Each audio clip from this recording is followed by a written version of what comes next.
Tomorrow Barbecue Church. What's going on, man? I'm in the basement. I'm in the studio. Um, just got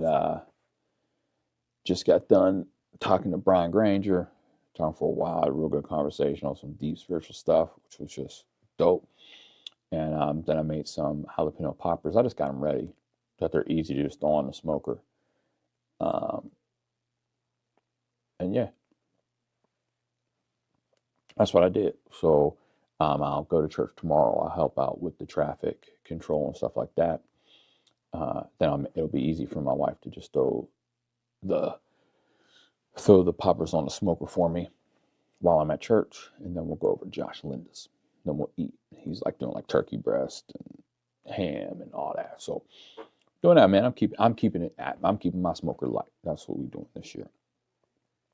So, yeah, man. So when I was thinking about this whole sermon, I started thinking about, it's Easter, I started thinking about like the hats and like getting dressed up, and like that's what we did. Like everybody went to get that fresh cut. Everybody went to Payless and got them. You went to Famous Footwear and to buy one get one half off, or buy one get one free shoes. You know what I'm saying? That's what we was into. That's what we did, and it started to make me think about, we had to get dressed, we had to look right, we had to smile big, we had to show up mad clean. You know what I'm saying? And then it just made me think about like who Jesus really is, because at the end of the day, Jesus didn't come for the clean. Like it's real easy to polish up and make yourself look good, but he didn't come for all that. He came for the messy. He came for the ones that were messed up. And when you look at the religious people at the time, whenever Jesus was walking on earth, Jesus was always talking to the religious people that looked clean and they looked all well, and he was like, y'all are whack. He was like, y'all are whack. That's what he was always on that, because they thought that the way that they looked, the way that they appeared, and everything that they threw out, they thought that made them righteous. That wasn't what it was about. They didn't have right standing with God because of just the way that they looked. It wasn't about the look, it was about the heart. So, anyway, Easter ain't about looking apart. It's about surrendering to one, like who took your part, who took your place. You know what I'm saying? So Jesus walks in, right? Jesus, like Palm Sunday, right? That whole thing happened. And Jesus goes to the temple. Bam. What they did is they took up all the people that were selling stuff were in the area where the Gentiles could be. All the people who weren't Jewish, all those people could go into that place. And Jesus was like, oh, this is what y'all on. Y'all on this. And so Jesus starts flipping tables. It just starts throwing their tables on the ground. Blow, this is gone. Makes a whip, starts whipping people like, get out of my dad's house. Get out of my house. He walked into the temple and started turning things over because worship turned into a show. It turned into a marketplace. It turned into a place where you take up space for other people. You take up space for the people that he made room for. He made room for those people, and you took up that room with your mess. That's like, you can know how to show up. You can know how to look churchy. You can wear the costume. You can play the role. But Jesus is looking for the heart. And if we're going to put up fake stuff, he's flipping that. He's flipping that. And anything that tries to take place, a lot of people try to show up and make church just to look good, feel good, whatever. But Jesus is flipping that. He's flipping that table. It's not there.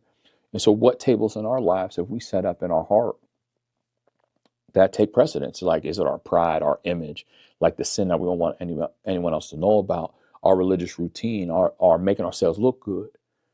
What is the thing that needs flipped in our life? So anyway, then we look at the cross. Jesus goes to the cross. Nobody's hands were clean. Nobody's hands were clean at this point except for Jesus's. So Judas betrays my man's, right? Peter denied him. Pilate folded. He wasn't even a good person anyway, but he folded. All the religious leaders manipulated the situation, and the crowd shouted for blood. And and then our sin belongs in that whole situation as well, because it was our sin that caused it to be so that Jesus went to the cross. And which is wild. It's like some people kind of like preach this and they talk about, oh, like he was so holy, and like, I can't believe that this happened to Jesus. And it's like, bro, he came literally to die. And that was the whole purpose. If he came and didn't die and come back, The whole story is it's all mute, man. It's all for nothing. It's for nothing. Now, like he literally came for that. He came for that. He came to take care of sin. He came to pay for that. And the only way you pay for that is through dying. He came for that. That's what it was all about. But we forget that part of the story. We want to act like, oh God, I can't believe they did that to my God. Like, bro, that was the point. Anyway, I digress. You know, we were never meant to be the hero in the Easter story. We're the reason that the whole thing was necessary because of our sin, our pride, our lust, our anger, our selfishness, our religious pretending, us acting like we was all good when we ain't, us acting like our heart was dope when we ain't. You know, Jesus didn't die for the polished version of you. He died for the messy version. And that's why I love Barbecue Church. Like a lot of you who watch this, we all messy.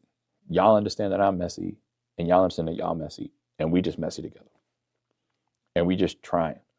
Like God has our heart, God has our life, Jesus has our life. And we just pressing forward. And it's not about dressing up. Because we ain't dressed up, man. We being us. Man, I keep it real with you, you keep it real with me. I just thought I like Method Man right there.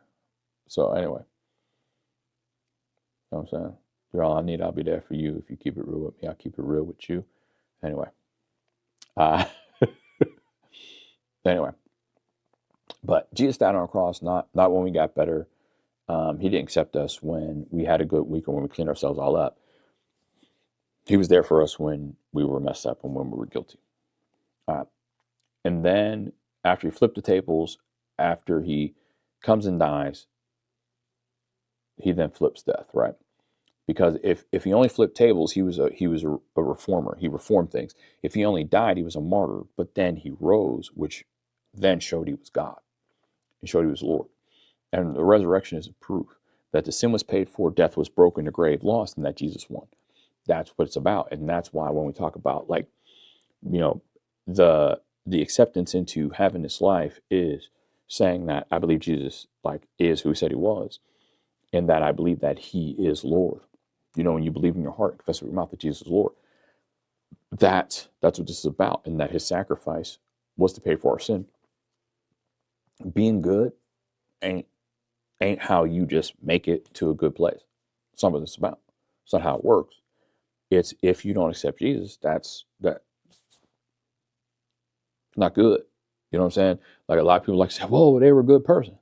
Man, at the end of the day, man, nobody's good. I'm not good. Nobody's good. We're not good. We're not good. It's Jesus's death and his payment that makes us, that reconciles us to God. That's what it's all about. And him raising shows that he was God. So, you know, like he didn't rise to give us a holiday moment. He rose to give us a new life. You know, it's not the church attendance. It's not religious memory. It's not seasonal emotion. It's new life. All right. So, you know, he flipped tables to expose the fake and carried the cross to cover what was guilty and walked out of the tomb to conquer what was dead. So that's what we want.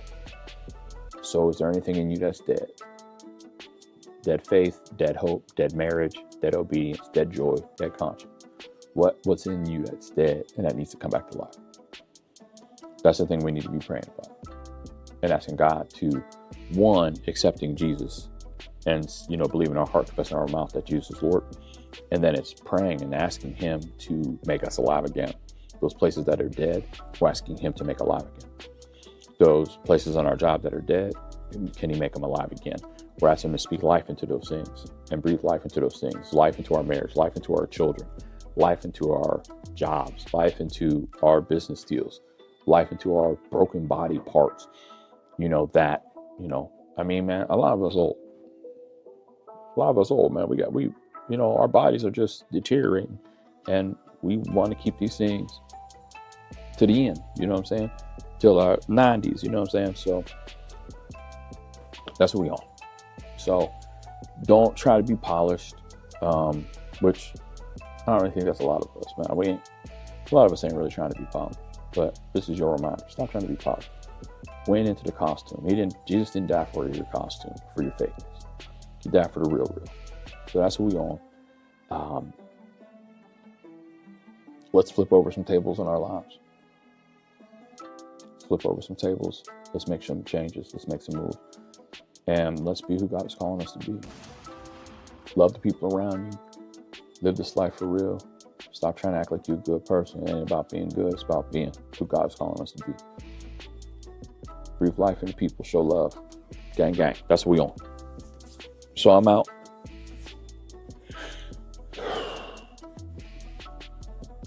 Got a big day. I recorded this the day before Easter.